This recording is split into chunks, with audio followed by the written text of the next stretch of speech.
अगर आप मेरे चैनल पे नए आए हैं तो सब्सक्राइब करें और बेल आइकन ज़रूर दबा दें। जैसा कि मैंने पिछले वीडियो में कहा था कि आज का टॉपिक जो है वो होगा, शीर्षक जो आज का है, आत्मा की अनंत यात्रा। इस वीडियो में मैं इसी बात पर चर्चा करूंगा। विश्वास माने, जब से आपकी आत्मा जन्मी है वह हजारों हजार जन्म लेती हुई चली आ रही है। कभी किसी रूप में, कभी किसी रूप में। इसका अंत तो संभव ही नहीं है। हाँ, इसका अंत ईश्वर में समाविष्ट हो जाना है, अर्थात सागर रूपी ईश्वर में बूंद रूपी आत्मा का विलय हो जाना, ये इसका अंत है। और अंत क्या समझिए कि सागर में अगर सागर की बूंद वापस पड़ जाए तो उसका कहीं ना कहीं तो अस्तित्व रहता ही है। तो इसके बाद फिर जन्म मरण के चक्कर से छुटकारा मिल जाता है, वरना यह धरती लोक पर बार बार जन्मेगी और हानि लाभ, यश अपयश, मान अपमान, हानि लाभ, यश अपयश, मान अपमान, सुख और दुख, आशा और निराशा रूपी चक्रों में फंसती रहेगी और नाना प्रकार के सुख और नाना प्रकार के दुख और कष्ट भोगेगी। इससे पृथ्वी यानी कि धरती पर कोई बच नहीं सकता। हमारे शरीर के मरने के बाद भी यह यात्रा समाप्त नहीं होगी, वरन यानी कि अर्थात किसी न किसी लोक में चलती ही रहेगी। यही अमर आत्मा की अनंत यात्रा है। यही अमर आत्मा की अनंत यात्रा है जो किसी न किसी लोक में चलती रहती है। जब तक ईश्वर में विलय नहीं होता है, ये बराबर चलती है। किसी न किसी लोक में एक अनंत यात्रा पर चलती रहती है। इसलिए आप कभी आपके घर में कोई ना रहे तो इसका शोक मनाएं कि अब वो चला गया, आप लोगों के साथ रहता था लेकिन वो मर गया, इसका शोक ना मनाएं। ये शोक तो हम मना सकते हैं कि अब हमारा अपना एक हमेशा के लिए चला गया, लेकिन वो मर गया ये ना सोचें कि वो मर गया। वो मरता नहीं है, वो शरीर छोड़ने के बाद अपनी आगे की यात्रा के लिए चला जाता है। जैसे कई लोगों ने उदाहरण दिए हैं कि आप जाते हैं, सब लोग किसी को भेज रहे तो स्टेशन पे आप उसे ट्रेन में बैठा लेते हैं, तो वो ट्रेन चल देती है, फिर और आगे जाती है, फिर आपका वो आदमी तो दिखाई नहीं देता है, वो खाली आपको ट्रेन दिखाई देती है। तो वो आगे जाती और आगे जाती है, तो फिर उसके बाद वो ट्रेन बहुत दूर जाने के बाद गायब हो जाती है। तो क्या आप लोग सोच लेते हैं कि वो ट्रेन गायब हो गई तो उसमें बैठा हुआ जो आपके या आपका कोई यात्री था या आपका कोई अपना था, वो मर गया? नहीं, आप जानते हैं कि उस ट्रेन में बैठा जा रहा है। सेम वही स्थिति होती है कि वो आपके सामने से उजल हो जाता है, लेकिन वो समाप्त नहीं हो जाता। समाप्त तो तभी होता है, समाप्त जो ईश्वर रूपी सागर में मिलने से पहले समाप्त ही नहीं हो सकता। और लोक परलोक में कर्मानुसार स्वर्ग नरक भोगकर अन्य लोकों में भ्रमण करती हुई फिर धरती पर कर्मानुसार जन्म ले लेती और उसी चक्र में जीवन भर फंसी रहेगी और आवागमन यानी जन्म मरण रूपी अत्यंत दुख से छुटकारा नहीं पाएगी। हमारी आत्मा एक प्रकाश से बनी होती है। भौतिक शरीर यानी कि हमारा स्थूल शरीर जीवित शरीर, कुछ भी कह लीजिए। तो हमारे जीवित शरीर, स्थूल शरीर के अलावा आत्मा 5 और शरीर धारण करती है। आत्मा के अलावा स्थूल शरीर, भौतिक शरीर की तरह और सूक्ष्म शरीर भी माया की दुनिया का ही हिस्सा हैं। भौतिक शरीर की तरह सारे सूक्ष्म शरीर भी माया की दुनिया का ही हिस्सा हैं। इस तरह कुल मिलाकर आत्मा 5 शरीर धारण करती है, इसलिए इसको पंचकोश भी कहते हैं। सारे शरीर आत्मा पर एक खोल की तरह चढ़े होते हैं। इन शरीरों को 5 पर्दे कहते हैं, या आप कह लीजिए 5 घूंघट की तरह है। हमारा भौतिक शरीर यानी जीवित शरीर ही सबसे सघन, घना और भारी होता है। जो हमारा स्थूल शरीर है, या उसको आप भौतिक शरीर भी कह सकते हैं, सबसे ज़्यादा स्थूल, घना और सघन है। आप में ज़्यादातर लोग साइंस के माध्यम से समझना चाहेंगे, तो मैं आपको साइंस के माध्यम से भी समझाता हूँ। तो मैं आपको साइंस के माध्यम से भी समझाता हूँ। जैसे नर्सरियों में तारे जन्मते हैं, जैसे नर्सरियों में तारे जन्मते हैं और मरते हैं, वैसे ही आत्मा जन्मती है।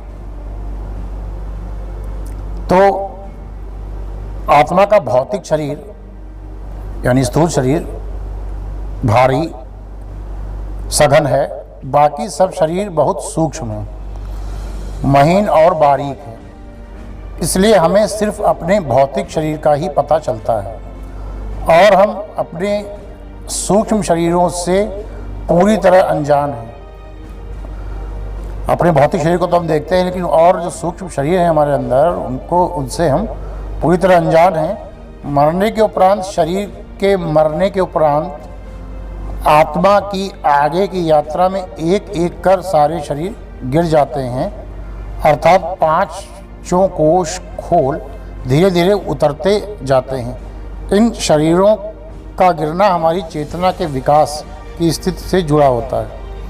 अंत में हमारा जो है मनोमय शरीर या मनोमय आत्मा जो शरीर बचता है, उसी को आत्मा कहते हैं। वो आत्मा ही बच रहता है, जो जब से जन्मा है तब से अनंत यात्रा पर निकला हुआ है।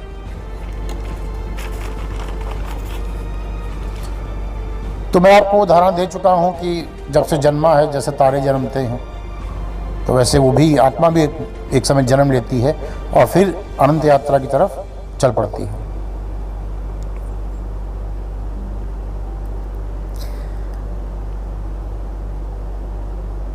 इसी प्रकार जैसे आकाश में तारे बनते हैं और टूट के गिर जाते हैं, ये आप सभी जानते होंगे। इसी प्रकार आध्यात्मिक लोग इस बात से इनकार न कर पाएंगे कि आत्मा जन्म लेती है और नाना प्रकार की योनियों और परलोकों में कष्ट और सुख पाती हुई धरती पर जन्मती है, किसी न किसी रूप में, और फिर मान सम्मान, सुख दुख, हानि लाभ, जीवन मरण के कष्ट पर कष्ट भी पाने लगती है। तभी धरती को एक प्रकार का भोग लोक कहा गया है। यहाँ सुख का भी भोग है, दुख का भी, शारीरिक कष्ट मिलता है, शारीरिक सुख भी है, शारीरिक दुख भी है, शारीरिक कष्ट भी हैं। तभी ज्ञानी जन ऐसे जीते हैं, ऐसा कर्म करते हैं कि उन्हें धरती पर फिर न आना पड़े, क्योंकि धरती को आप दुखालय भी कह सकते हैं। दुख का आलय यानी दुख का घर है धरती। ये तो बात हुई आत्मा और उसकी लंबी यात्रा की। अब हम पिछले, अगले यानी पूर्व जन्म और अगले जन्मों पर चर्चा करेंगे। अगले जन्मों के विषय में मैं सिर्फ ये कहूँगा, इस जन्म के कर्मों पर आधारित है आपका अगला जन्म होगा या नहीं होगा, और अगर होगा तो वो क्या होगा। वो आपके इस जन्म के कर्मों पे आधारित है कि जन्म अगला होगा या नहीं होगा, और होगा तो क्या होगा, ये गुप्त है। इस जन्म के कर्मों पर पूर्ण रूप से आधारित है। इस विषय में मैं यही कह सकता हूँ बस। पूर्व जन्म के बारे में मैं विस्तार से चर्चा करूँगा, और विस्तार से चर्चा हो सकती है क्योंकि पूर्व जन्म होते हैं, इसके अत्यधिक प्रमाण हैं। पूर्व जन्म के अत्यधिक प्रमाण हैं क्योंकि पूर्व जन्म होते हैं, और इसकी विस्तृत चर्चा होगी। ये बड़ा विषय है, इसलिए मैं अगला वीडियो बनाऊंगा इस पे, जो सिर्फ पूर्व जन्म पे होगा।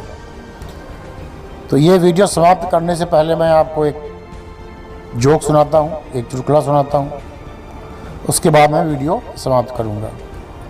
बहुत समय पहले की बात है, एक नवाब साहब थे। उनका नौकर परम प्रिय नौकर था, जिसे वो अपने साथ ही भोजन कराते थे। नवाब साहब का एक नौकर था जो उनका बड़ा प्रिय था, उसको वो अपने साथ ही भोजन कराते थे। उस नौकर का नाम था मुल्ला जी। तो एक बार हुआ ऐसा कि नवाब साहब को उनके रसोइये ने भिंडी की सब्जी परोसी। वहीं थोड़ी दूर पर मुल्ला जी भी भोजन कर रहे थे। नवाब साहब उसे अपने साथी भोजन कराते थे। नवाब साहब ने एक और भिंडी खाई और तारीफ़ करने लगे, वाह बड़ी स्वादिष्ट भिंडी है। बस फिर क्या था, मुल्ला जी ने तो भिंडी की तारीफ़ों के पुली बांध दिए। मुल्ला जी बोले, बहुत अच्छी है और बड़ी सेहतमंद भी होती है हुजूर। ये भिंडी देखिए, तभी इसके सर पर ताज लगा है क्योंकि ये सर्वश्रेष्ठ सब्जी है। हुजूर आपने बिल्कुल सही कहा। रसोइये ने ये बात सुनी तो उसने सोचा कि नवाब साहब को भिंडी बहुत ज़्यादा पसंद आई। तो ये सुनकर नौकर बड़ा प्रसन्न हो गया। नौकर मतलब रसोइया बड़ा प्रसन्न हो गया। फिर क्या था, अगले दिन भी उसने भिंडी बनाई। फिर ऐसे जब वो लगातार भिंडी बनाने लगा रोज़ रोज़, तो नवाब साहब ने एक दिन झुलझुला कर भिंडी उठाकर फेंक दी और कहा, ये मैं रोज़ रोज़ भिंडी नहीं खा सकता, ये क्या लगा रखा है रोज़ भोजन में भिंडी। ऐसा कहकर नवाब साहब नाराज़ होने लगे। फिर क्या था, मुल्ला जी ने भी अपनी थाली फेंक दी बड़ी ज़ोर से। नवाब साहब से भी ज़्यादा ज़ोर से उठा के फेंक दी, और रसोइये को उल्टा सीधा बोलने लगे। तो ठीक, उसके अलावा एक रसोइयों को चपत भी लगा दी। तो नवाब साहब आश्चर्य से बोले, मुल्ला जी एक दिन तो तू बड़ी तारीफ़ कर रहा था जब मैंने तारीफ़ की थी, आज जब मैंने निंदा की तो तूने भी निंदा करने के अलावा रसोइयों को एक चपत भी लगा दी है। तो और थाली फेंक दी है। क्यों मुल्ला? तो मुल्ला जी बोले, हुजूर साहब मैं आपका नौकर हूँ, भिंडी का नहीं। तो ये एक छोटा सा जोक था, चुटकुला था, मैंने कहा आपको सुना देता हूँ, आपका थोड़ा मनोरंजन हो जाए इसलिए मैंने आपको सुनाया। तो मनुष्य को इस प्रकार कर्म करने चाहिए कि उसे धरती पर न आना पड़े। इस वीडियो में बस इतना ही। अगले वीडियो में पूर्व जन्म के बारे में विस्तृत चर्चा करूँगा। अगर इसी में करता चर्चा विस्तृत तो वीडियो बहुत बड़ा हो जाता है। और अंत में मैं यही कहूँगा कि जग में एक ही बात खरी। जय जय राम कृष्ण हरि। धन्यवाद।